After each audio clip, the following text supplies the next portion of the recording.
You're a cute pumpkin! And Sophie's a good grandma!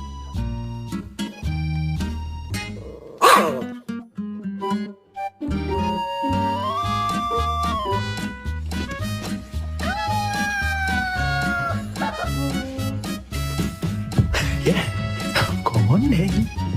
We just need the biggest mouse